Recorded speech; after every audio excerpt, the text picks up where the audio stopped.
Hey guys, in this video I will show you how you can fix unable to sign out in Valorant. Please close other Riot Games products before signing out error. So the first thing what you need to do here, you need to go to Riot client and log out from your account. So we need to wait for a few seconds, but it should be like this.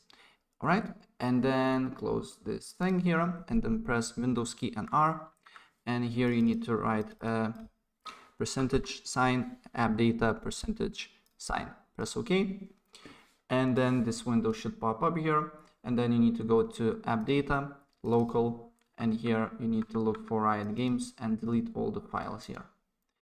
And after you do that, if the problem persists, you cannot basically sign out in Valorant. What you need to do here next is to go to control panel and go to programs and features, look for Vanguard, press on uninstall it, and then you need to run Riot client again, and it will automatically install it, and it should fix the problem.